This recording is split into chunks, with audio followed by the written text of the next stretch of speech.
yo te invito a que puedas prepararte antes de la reunión, estar a solas con el Señor, escuchando alguna alabanza y puedas estar despejándote y puedas estar buscando a Dios para este momento, ¿no?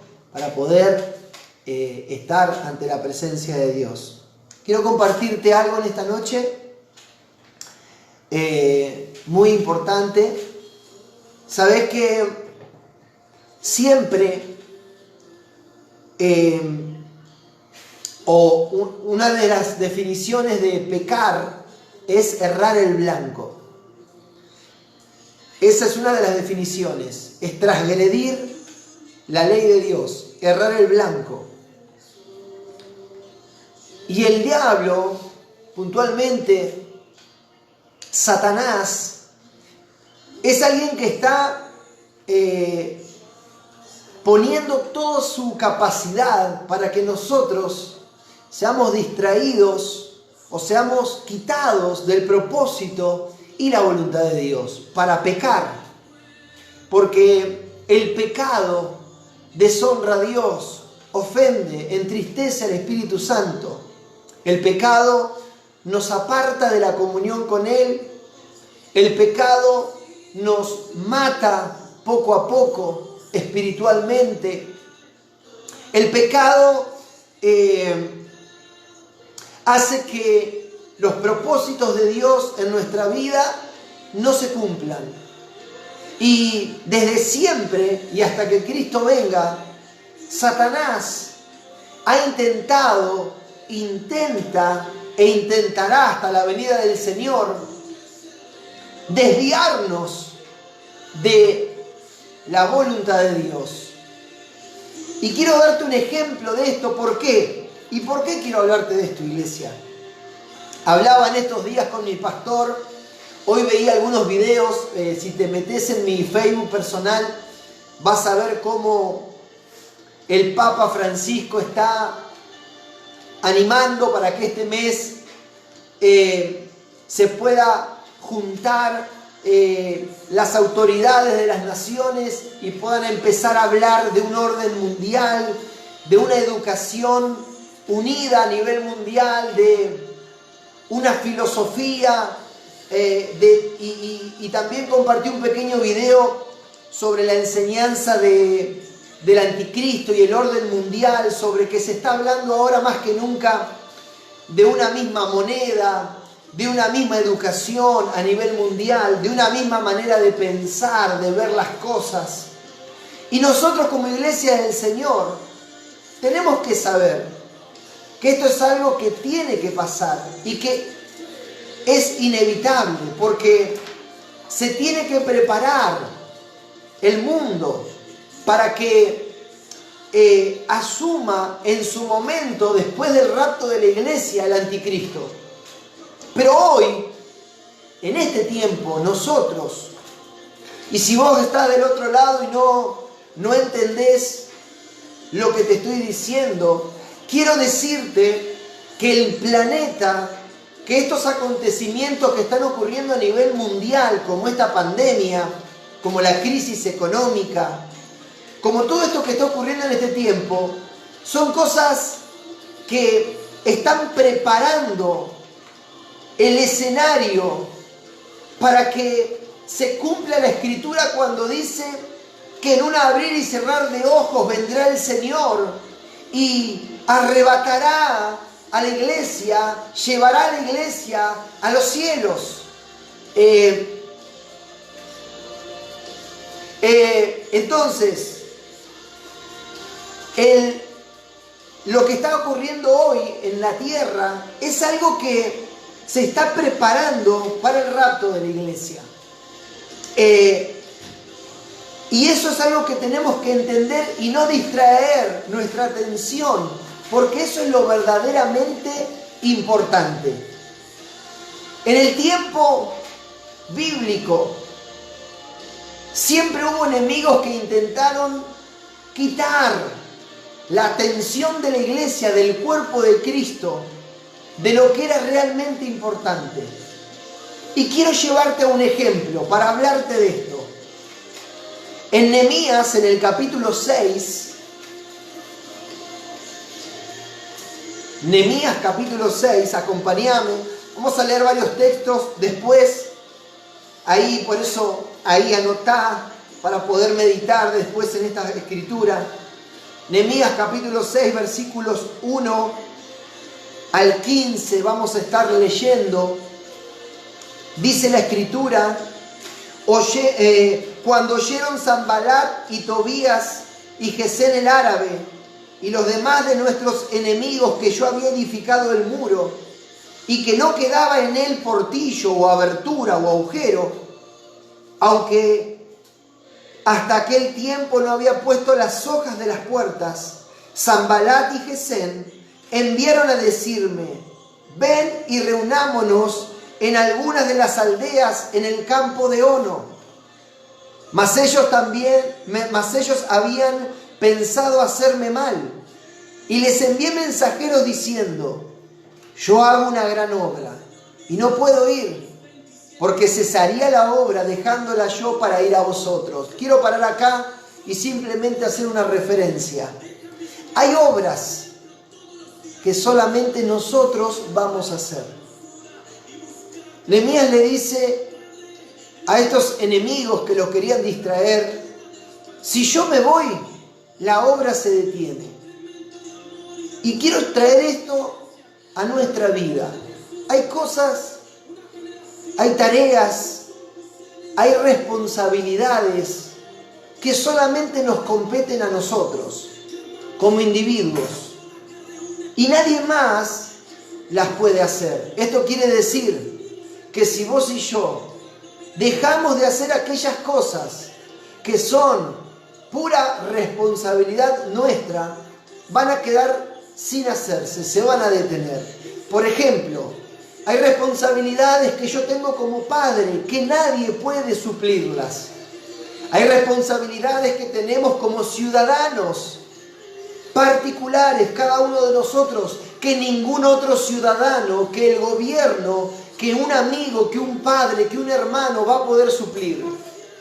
Hay responsabilidades y tareas que solamente nosotros somos responsables de llevarlas a cabo. Y si nosotros no lo hacemos, eso se detiene. Bueno, hermanos, es importante entender esto, porque Dios quiere que nosotros hagamos varias cosas de suma importancia.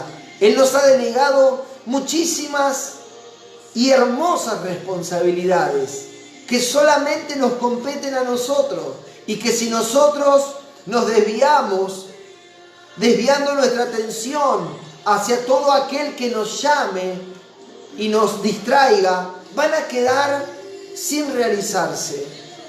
Hay muchas personas hoy que no cumplen con su responsabilidad de hijos, de padres, de esposos, de hermanos, de amigos, de empleados, de empleadores. Cada cosa que vos y yo no hacemos, que nos corresponde, quedan sin hacer. No se hacen después de manera mágica. El Señor no viene y hace un milagro y las cosas se hacen. No pasa nada de manera milagrosa. ¿Por qué? Porque son las cosas que nos corresponden a nosotros. Por eso el Señor le dice a Moisés: ¿por qué clamas a mí? Dile a mi pueblo que marche. Moisés estaba orando frente al Mar Rojo, diciendo: Señor, haz algo. Y el Señor le dice: no, a vos te toca ahora ordenar que las aguas se dividan en mi nombre, y te toca guiar al pueblo a que pase por el mar dividido en medio. Porque era una responsabilidad de Moisés. No lo hace Dios. Dios le dice: dile, Moisés, a mi pueblo que marche. Porque es algo que le correspondía a Moisés. En la parábola de los talentos, el Señor le dice al que escondió el talento: siervo malo y negligente, ¿por qué no pusiste el talento que te di en el banco para que cuando yo venga al menos reciba los intereses? ¿Por qué le reprocha Dios a este hombre, o su Señor a este hombre? porque era algo que le correspondía a este hombre. Porque el Señor le había dado un talento, es una medida de dinero de la antigüedad, y le había dado una cantidad de dinero para que él lo trabaje. Él debía trabajarlo. Hermanos, hay cosas en la vida que solamente son pura y exclusiva responsabilidad tuya y mía. Y tenemos que estar atentos y tenemos que asumir esos dones, esos talentos y esas responsabilidades para hacer lo que debemos hacer. Hermano, lo que te corresponde hacer, hacelo. Papá, lo que te corresponde hacer, hacelo. Hijo, lo que te corresponde hacer, hacelo. No eches culpas, no te excuses, no le eches la culpa al diablo. No, hacé lo que te corresponde. Hagamos lo que nos corresponde. Sepamos asumir las responsabilidades que cada uno de nosotros tenemos. Eso es sumamente importante, por eso quería parar ahí. El versículo 4 dice: y enviaron a mí con el mismo asunto hasta 4 veces. Y yo les respondí de la misma manera: no voy a ir porque se detiene la obra. Entonces Sanbalat envió a mí su criado para decir lo mismo por 5ª vez, con una carta abierta en su mano en la cual estaba escrito: se ha oído entre las naciones, y Gazmú lo dice, que tú y los judíos piensan rebelaros, y que por eso edificas tú el muro, con la mira, según estas palabras, de ser tú su rey. Y que has puesto profetas que proclamen acerca de ti en Jerusalén, diciendo: hay rey en Judá. Y ahora serán oídas del rey las tales palabras: ven pronto y consultemos juntos. Entonces envié yo a decir: no hay tal cosa como dices, sino que de tu corazón tú lo inventas. Porque todos ellos nos amedrentaban diciendo: se debilitarán las manos de ellos en la obra y no será terminada. Qué importante. Ahora pues, oh Dios, fortalece tú mis manos. Hermanos, si bien hay cosas que nos corresponden a nosotros, Dios nos establece en su palabra que somos nosotros aquellos que debemos hacer su voluntad. La palabra de Dios dice de manera clara que Nehemías le dice: yo no voy a hacerte caso, yo no voy a desviarme, yo no voy a prestar atención a esto que me estás diciendo. Pero Nehemías no queda ahí, y Nehemías ora y dice: Señor, tú fortalece mis manos. Hermanos, si hay algo, iglesia, que nosotros tenemos que saber hoy, es que Dios es el que puede y el que quiere fortalecernos para hacer lo que tenemos que hacer. Estoy escuchando en las redes sociales y estoy escuchando en los noticieros que las personas están muy angustiadas, que las personas están en crisis porque están en sus hogares, que las personas están depresivas, que las personas no saben cómo afrontar las cosas, porque el encierro, porque esto, porque aquello. Sin lugar a dudas que es verdad. Hay mucha gente desesperada. Hay mucha gente que estar encerrados o quizás no tener el sustento que estaban acostumbrados a tener, o pensar en perder su negocio o su empresa o su emprendimiento, les está causando desesperación y les está causando tristeza o angustia. Pero hermanos, la palabra es clara y dice que Nehemías, ante toda la realidad que estaba viviendo, hermanos, recordemos, Nehemías estaba construyendo los muros que rodeaban Jerusalén, y cuando ellos construían, los enemigos y aún los judíos que habían sido vendidos al pecado y a la avaricia, que habían sido comprados por Sanbalat y por Tobías, estaban en contra de Nehemías y del pueblo que edificaba.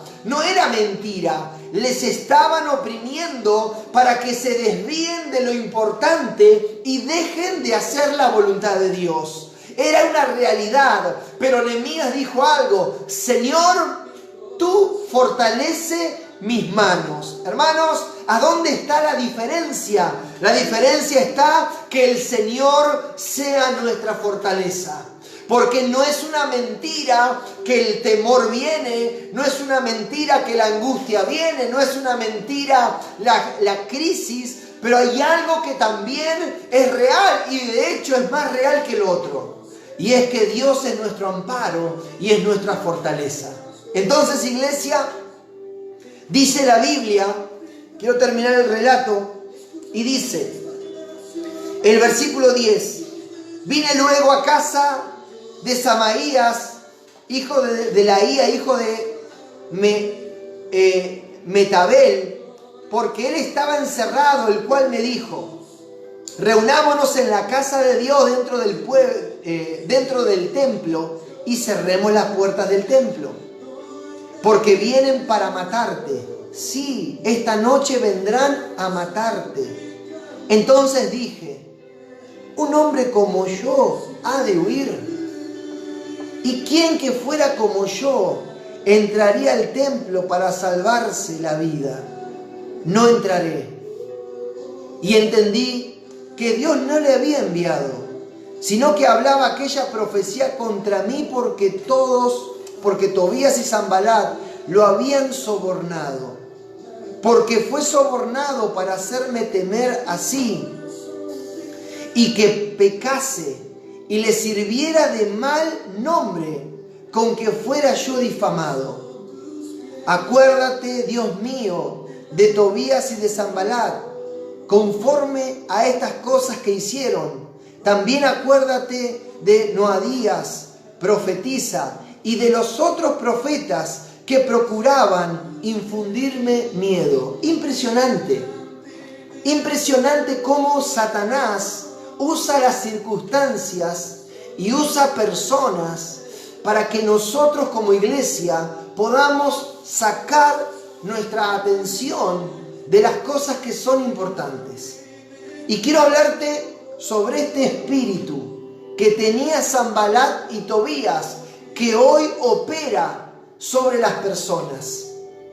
Quiero hablarte de este espíritu que todavía sigue trayendo esa misma influencia para que el pueblo de Dios pierda de vista que Jesucristo es el Señor, que Él tiene control, que Él ya viene y que el enemigo trata, como en ese entonces, de distraer al cuerpo de Cristo para que el cuerpo de Cristo se enriede en un montón de tonterías, en un montón de pecados, en un montón de carnalidades, en un montón de vanidad, y dejemos de orar, y dejemos de examinarnos, y dejemos de interceder, y dejemos de leer la Escritura, y dejemos de meditar en los tiempos que estamos viviendo, iglesia.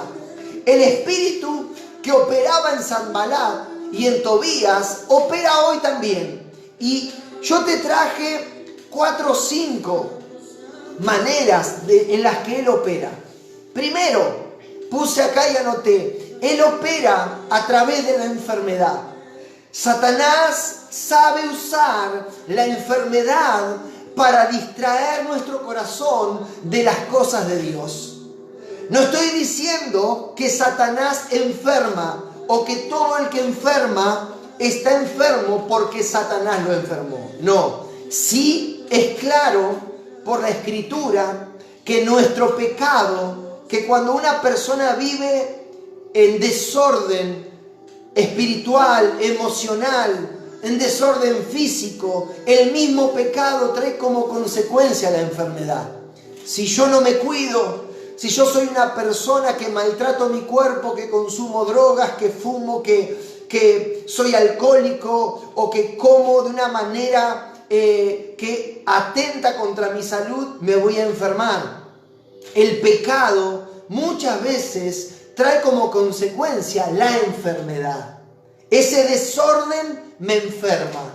Por ejemplo, si soy una persona rencorosa, soy una persona que no perdona, voy a vivir angustiado, y esa angustia me va a producir problemas digestivos, me va a producir hasta cáncer, me puede producir un disgusto, la ira, la bronca, la amargura, personas que se enferman después de grandes disgustos, o personas que se enferman porque viven con un odio hacia otro y todo su sistema inmunológico baja sus defensas y están receptivos a todo tipo de enfermedad. Pero la palabra de Dios también nos enseña que Sanbalat, o el espíritu, ese espíritu que operaba en Sanbalat, opera a través de la enfermedad. ¿Cómo nosotros vencemos eso? Segunda de Corintios 12:9. Mirá lo que dice la Escritura. ¿Qué actitud vos y yo tenemos que tener ante la enfermedad? Segunda de Corintios 12:9 dice la Escritura. Pablo había orado y me ha dicho el Señor: bástate mi gracia, porque mi poder se perfecciona en la debilidad. Por tanto, de buena gana me gloriaré más bien en mis debilidades, para que repose sobre mí el poder de Cristo. ¿Qué dice la Escritura? ¿Y qué nos enseña la Escritura para que la enfermedad no saque nuestro corazón del corazón de Dios? Para que la enfermedad no nos haga perder la paz, la santidad, el gozo. Que yo debo tener la actitud que Pablo tuvo. Señor, saname. Señor, yo creo que vos me podés sanar.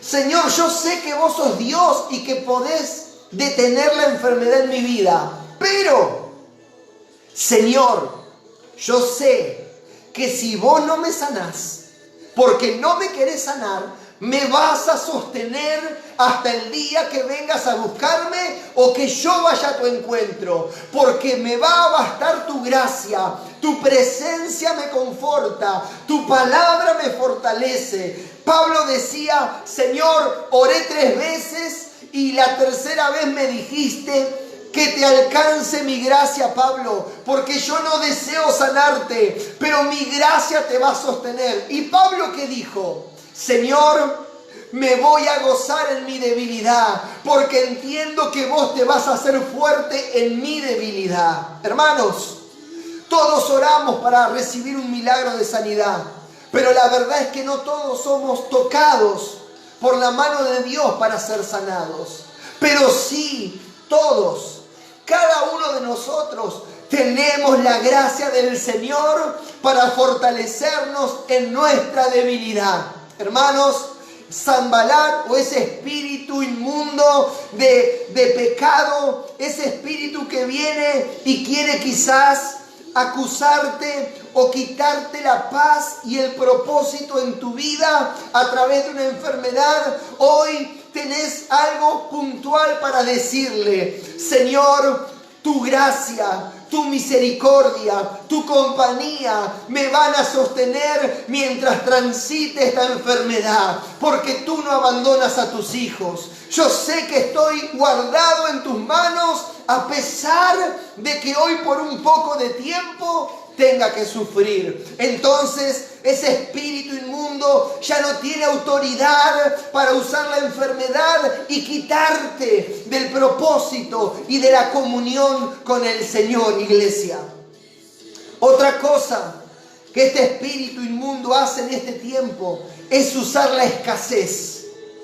Es usar aquellas cosas que he perdido o que no tengo o que no puedo lograr para quitar nuestro corazón de la presencia de Dios. La escasez. Hoy el diablo ha sabido introducir en la iglesia la doctrina horrible, la doctrina destructiva de la prosperidad. Soy próspero, Dios me bendice. No prospero, Dios no me bendice. Hermano, eso no es de Dios. Eso no es bíblico en ningún aspecto. La palabra de Dios nos enseña que Dios está con nosotros en la salud y en la enfermedad. Hermano, mire, le digo esto y me acuerdo. Cuando nos casamos, cuando yo caso a la gente, o cuando yo me casé, le hice una promesa a mi esposa. Y la promesa fue esta: mi amor, yo voy a estar con vos en la salud y en la enfermedad. Voy a estar con vos en la pobreza y en la riqueza. Yo le hice esa promesa. ¿Sabe quién soy yo? Un hombre débil, un hombre que teme, un hombre que se equivoca. Pero yo le hice esa promesa a mi esposa. Hace ya montones de años que venimos casados, compartiendo juntos. Le hice esa promesa. Hermanos, si yo le hice esa promesa y por la gracia de Dios la puedo cumplir, ¿cuánto más Dios no va a estar con nosotros en todo tiempo? Entonces es ridículo pensar que la prosperidad es lo único que puede mostrarme que Dios está conmigo. Hermanos, lo que a mí me muestra que Dios está conmigo, lo que a mí me afirma en las promesas de Dios, es que Él prometió estar conmigo. No que estoy sano, o que soy rico, o que soy pobre, o que estoy enfermo, o que soy próspero. No. Lo que a mí me asegura que Él está conmigo es esa promesa que Él me dijo y hizo para mí. Yo estaré contigo todos los días hasta el fin del mundo. Porque si yo le hago una promesa a mi esposa y por su gracia la puedo cumplir, ¿cuánto más Dios, que me ama con amor eterno, no va a cumplir su promesa? Entonces, la escasez es una excusa que este espíritu, el espíritu de Satanás en este tiempo, usa para quitar al pueblo de Dios del propósito. Filipenses 4:12. Filipenses 4:12 al 13. Mirá lo que dice la Escritura. Dice: sé vivir humildemente y sé tener abundancia. En todo y por todo estoy enseñado, así para estar saciado como para tener hambre, así para tener abundancia como para padecer necesidad. ¿Por qué Pablo decía esto? Porque todo lo puedo en Cristo que me fortalece. Hermanos, cuando vos y yo conocemos la Escritura, cuando vos y yo tenemos nuestra mirada puesta en Jesús, este espíritu no puede desviar nuestro corazón a través de la escasez. Y nosotros podemos afirmar en nuestro corazón: Señor, hoy tengo hambre, hoy no tengo,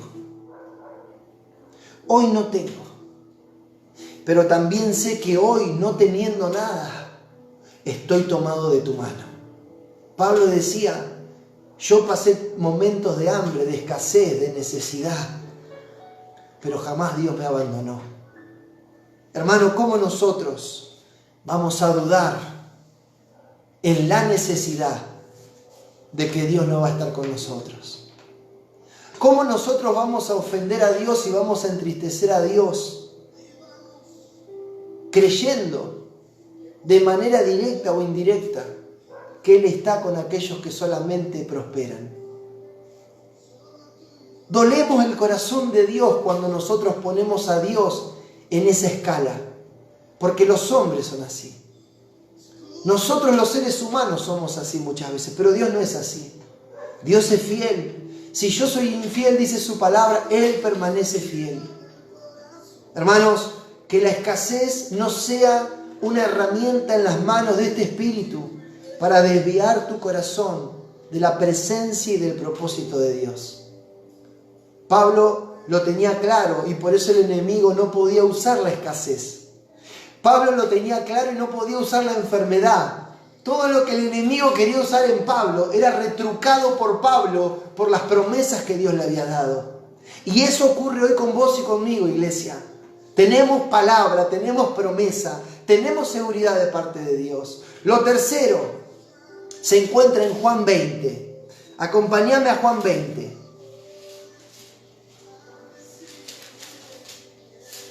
Juan 20. Es que el enemigo usa la incredulidad para desviarnos del propósito de Dios.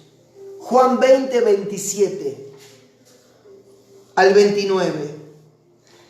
Luego dijo a Tomás: pon aquí tu dedo y mira mis manos, y acerca tu mano y métela en mi costado, y no seas incrédulo sino creyente. Entonces Tomás respondió y le dijo: Señor mío y Dios mío. Jesús le dijo: porque me has visto, Tomás, creíste. Felices, bienaventurados los que no vieron y creyeron. La incredulidad es una herramienta en las manos del enemigo para quitarnos del propósito y del corazón de Dios. La incredulidad. La palabra de Dios dice que nosotros vivimos y andamos por fe, porque la fe es la seguridad, es la certeza de lo que yo estoy esperando, de sus promesas, y es la convicción de aquello que todavía mis ojos naturales no ven. Hermanos, que la incredulidad no sea una herramienta usada por el enemigo como en ese entonces fue o quiso usar Sanbalat para detener la obra de Dios. Hermanos, ¿cómo peleo con la incredulidad? Peleo conociendo la palabra de Dios. La palabra de Dios dice que la fe viene por el oír y el oír su palabra. O sea, cuando Dios me habla, cuando yo leo la Escritura y Dios me habla a través de esa Escritura, viene fe a mi corazón y la incredulidad desaparece, mengua. Es la incredulidad muchas veces la herramienta de este espíritu inmundo para desviarnos. Y Dios nos dice esto y nosotros estamos dudando. Pero hermano, usted y yo tenemos que saber que tenemos aseguradas las promesas de Dios. Y las tenemos aseguradas porque justamente las promesas son de Dios y no de hombres. Así que yo en esta noche quiero animarte a que le creas a Dios. A que le creas. Quizás estás pensando cómo vamos a salir de todo esto. Hermano, yo quiero decirte algo. Yo no sé cómo vamos a salir de todo esto. No lo sé. Pero sí sé algo. Vamos a salir en Cristo de todo esto. Él nos va a acompañar a cada instante de todo este tiempo. No sé cómo vamos a salir, pero sé que Dios no nos va a abandonar. Sé que el Espíritu Santo seguirá siendo nuestro ayudador, nuestro escudo, nuestra fortaleza. Sé que Él no se va a rendir, sé que Él no me va a abandonar a mitad del camino. Eso sí estoy seguro. Yo no sé cómo será, pero sí estoy seguro que será con Él. Será tomado de su mano, será caminando junto a Él. Eso tengo plena seguridad. Y la incredulidad entonces no va a poder ser usada para quitar mi vida del corazón, de la comunión y de la palabra de Dios. Hoy escuchaba el testimonio de nuestra hermana Antonella. Dios sigue siendo el mismo. Estos días escuchaba el testimonio de Julio, escuchaba el testimonio de Juan, escuchaba el testimonio de Vane, escuchaba el testimonio de cada hermano y yo decía, wow. Escuchaba el testimonio de Andrea, de Eli. Yo decía, wow, Dios sigue haciendo milagro. Él está vivo, Él está en control. Él sigue salvando, Él sigue sanando, Él sigue sosteniendo, Él sigue amparando, hermano. Él sigue estando en control. Escuchaba cada testimonio de mis hermanos y yo decía, bendito sea Dios. Él sigue obrando milagro. Él sigue salvando familia. Él sigue restaurando vidas. ¿Cómo permitirle a la incredulidad que me quite del propósito divino cuando Dios está vivo y está obrando? Hermanos, cuarto, el conflicto es una herramienta que Satanás usa para quitarte de su corazón, de su palabra, de su propósito. El conflicto en el hogar, el conflicto con los hermanos, el conflicto con el gobierno, el conflicto en nuestros corazones con las personas, con las cosas de la vida. El conflicto es una herramienta impresionante. La palabra de Dios dice en Efesios 4, cómo no caer en el conflicto para ser distraídos del propósito de Dios. Efesios 4:1 al 6. Efesios 4:1 al 6. Yo, pues, preso en el Señor, decía Pablo, os ruego que andéis como es digno de la vocación con que fuisteis llamados, con toda humildad, iglesia, y mansedumbre, soportándonos con paciencia los unos a los otros, en amor, solícitos en guardar la unidad del Espíritu en el vínculo de la paz. Un cuerpo, un espíritu, como fuiste también llamados a una misma esperanza de vuestra vocación. Un Señor, una fe, un bautismo, un Dios y Padre de todos, el cual es sobre todos y por todos y en todos. Bendito sea Dios. ¿Qué me dice esta escritura?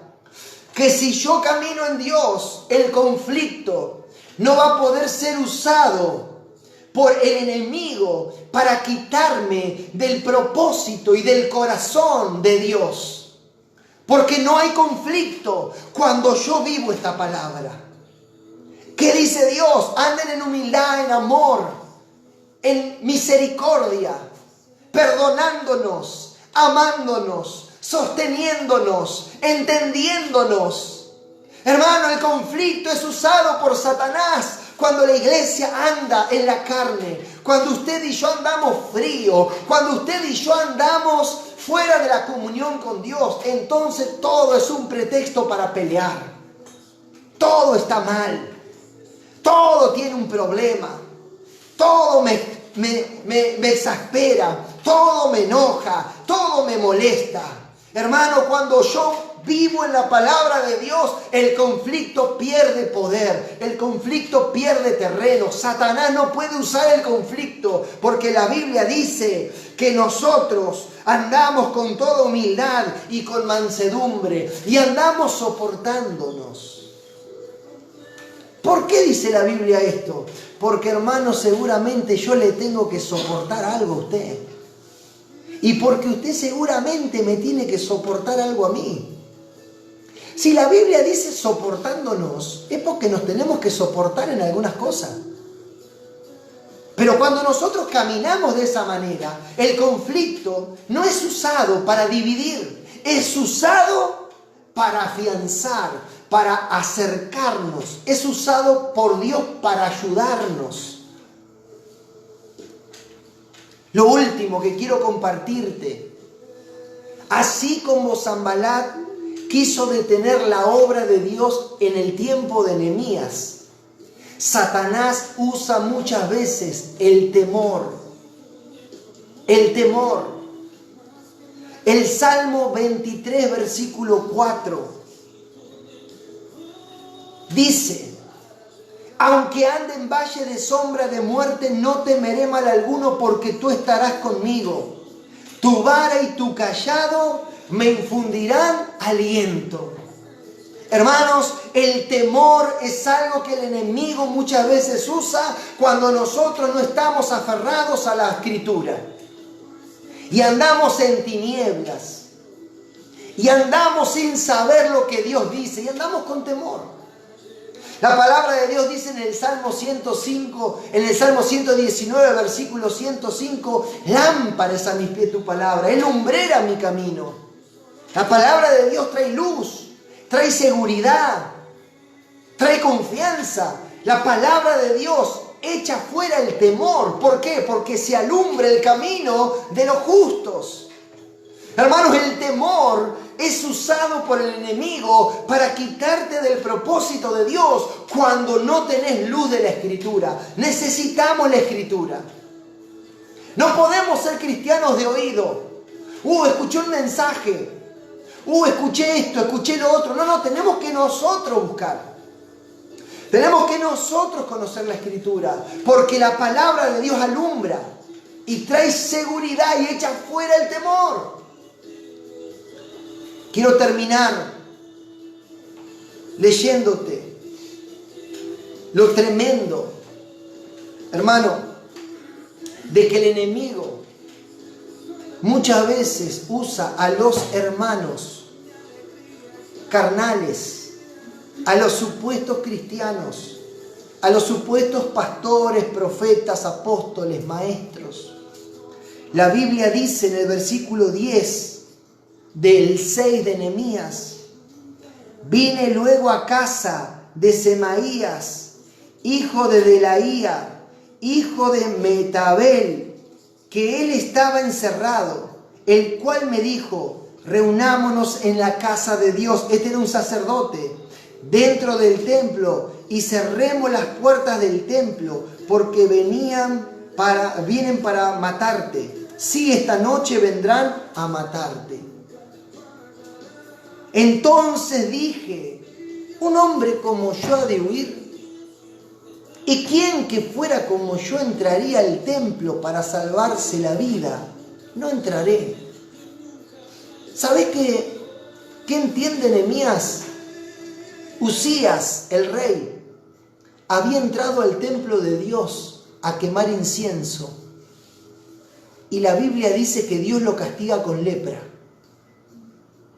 Nehemías, cuando escucha a este sacerdote que lo invita a esconderse en el templo y a encerrarse, dice Nehemías: este hombre es un falso cristiano, este hombre es un falso profeta, este hombre es un falso sacerdote, porque me está invitando a que me salve rompiendo la ley de Dios. ¿Quién que fuera como yo se va a encerrar en el templo de Dios cuando a un hombre civil como yo no se le era permitido?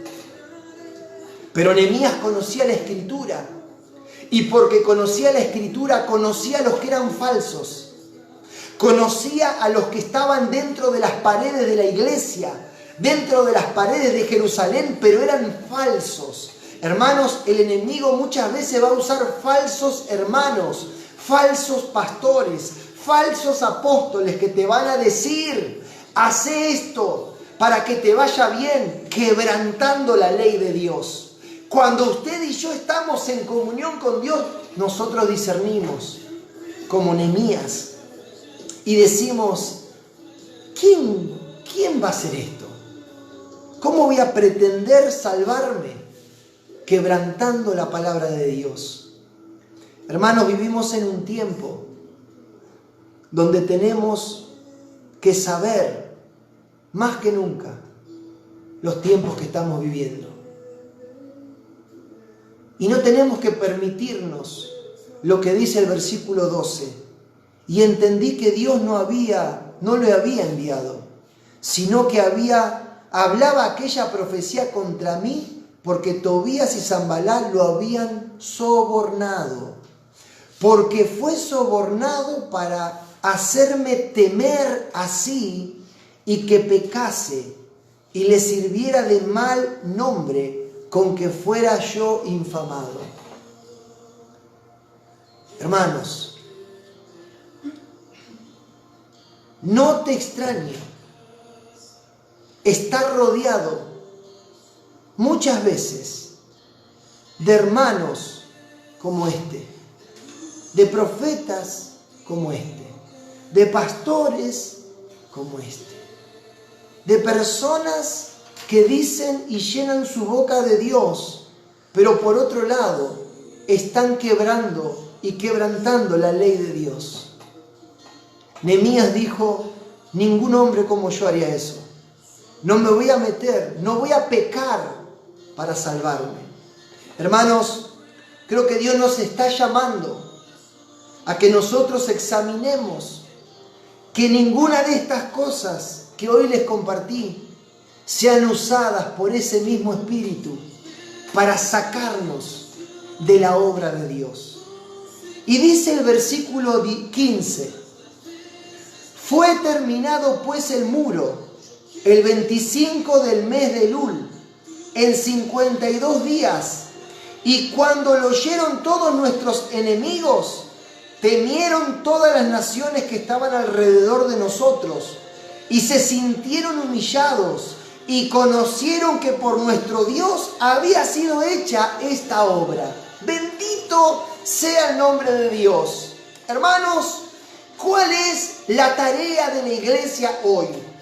Ser un heraldo, ser una atalaya. Cristo viene y es la iglesia. Somos nosotros los que tenemos que estar parados en el propósito de Dios, edificando los muros, predicando el evangelio, haciendo que las personas corran al reino de Dios, presentándoles el mensaje del reino de los cielos. Hermanos, que Sanbalat o que el espíritu que operaba en Sanbalat no use estas cosas hoy para que vos y yo nos corramos del propósito de Dios. Hermanos, la iglesia del Señor, el remanente del Señor, vos, yo y tantos hermanos, estamos bajo las alas del Señor. Estamos en el propósito de Dios. Tenemos que seguir confiando, orando, predicando. Tenemos, hermanos, no tenemos que permitirnos que el temor nos tome cautivo. No tenemos que permitir que la incredulidad habite en nuestro hogar. No tenemos que permitir que la escasez sea el termómetro de la bendición. No tenemos que permitir, hermanos, que la prosperidad sea el termómetro de la bendición. No, tenemos que saber que nuestro termómetro, que lo que somos, está en lo que Dios dice de nosotros, iglesia. Ni la enfermedad, ni la escasez, ni lo ancho, ni lo profundo, ni ninguna otra cosa creada nos puede separar del amor de Cristo. Por eso en esta noche, iglesia, quería bendecirte con esta palabra y decirte que como Nehemías, Dios te puso a construir, que como Nehemías, Dios te puso a hacer su obra, y que aunque el enemigo se está levantando y se quiera levantar para confundir la iglesia del Señor, para quitarnos de su propósito, nosotros estamos seguros. Estamos, hermanos, como Moisés, parados frente a Faraón, como viendo al invisible. Estamos que Él es el que está manejando los hilos de la humanidad y que nada se está escapando a su poder y autoridad. Él sabe, Él ha predestinado, Él ha calculado, Él tiene todo en tiempo y forma establecido. Vos y yo tenemos una responsabilidad: ir por todo el mundo y anunciar el evangelio, y hagan discípulos y bautícenlos, para que todo aquel que crea se salve en el nombre de Cristo Jesús. Iglesia, yo no sé si la enfermedad, no sé si el temor, no sé si la escasez, no sé si el conflicto, no sé si los supuestos hermanos te habrán querido correr de quién sos y del propósito de Dios en tu vida. Solamente quiero decirte que Dios hoy te habló, te está hablando y te está diciendo: yo te tengo en mi mano. Vos estás con un propósito y Dios lo va a cumplir. No te sueltes de Él. Así que quiero que oremos en esta noche, porque la Biblia dice en el 15 y 16 que todos alrededor vieron que Dios había edificado. Vieron que por Dios se había edificado. Hermano, el tiempo pasa y los que nos rodean van a ver y ven que es Dios el que sostiene a la iglesia. Ni el gobierno, ni la salud, ni la prosperidad, ni lo que digan los demás. Hermano, la iglesia es sostenida por el poder del Evangelio, porque Jesucristo está vivo, porque Él está con la iglesia, porque somos la niña mimada de sus ojos. Así que sigamos creyendo, testificando y afirmándonos en la voluntad de Dios. Oramos al Señor. Señor, te damos gracias en esta noche por tu amor, por tu palabra. Señor, yo sé que tú le estás hablando a tu iglesia ahora y que mis hermanos del otro lado están recibiendo tu palabra. Padre, hoy te damos la gloria. Hoy reconocemos que tú eres el Señor, que el reino de los cielos se ha acercado y que somos tu iglesia, una iglesia sostenida bajo tus alas, en tu amparo, con tu poder. Padre, ahora oro por mis hermanos para que tú les fortalezcas, para que tú les bendigas, y todo espíritu que quiere venir a perturbar y a quitarnos de tu propósito, Señor, te ruego, pon tu mano, Señor, y trae luz, y trae claridad, trae fuerzas nuevas, Señor. Padre, oro por tu iglesia, oro por aquellas personas que están del otro lado, que quizás no te conocen. Señor, corran a ti, para que nada los aparte de tu corazón y de tu voluntad. Señor, oro por tus hijos y te pido que tú les bendigas, que tú les guardes ahora, Señor. Y como Pablo, Señor, oro en fe para que sea tu mano de sanidad, tu mano de poder sobre cada cuerpo enfermo de tus hijos. Que ahora, Señor, tu misericordia se desate, Señor. Pido que tú glorifiques, Padre, a tu Hijo en los cuerpos enfermos. Señor, oramos por fe, conforme a tu palabra. Padre, que se haga tu voluntad. Pase lo que pase, Señor, en abundancia, en escasez, en salud, en enfermedad.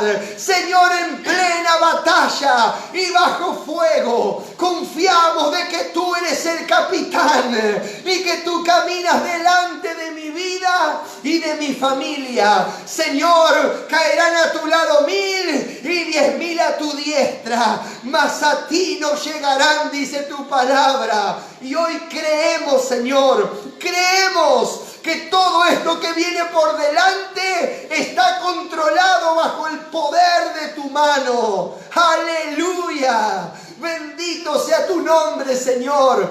Bendecimos a tu iglesia, Padre. Oramos por ellos. Pedimos que tú guardes, que tú, Señor, consueles y que tú traigas fuerzas nuevas a aquel que tiene hoy debilidad. Hermano, yo le pido que declare lo que Cristo es en su vida y dígale: Señor, yo sé que tú estás a mi lado. Yo sé que no podrá nadie sacarme de tu propósito. Hoy me tomo de tu mano. Hoy me abrazo a ti, Señor, y sigo caminando en tu voluntad. No me voy a desviar, ni a diestra ni a siniestra. No voy a errar el blanco, Señor. No quiero verte a ti. Quiero vivir en ti y quiero compartir de tu amor y tu misericordia. Señor, te doy la gloria, te doy la gloria, te doy la gloria. Bendito sea tu nombre, Señor.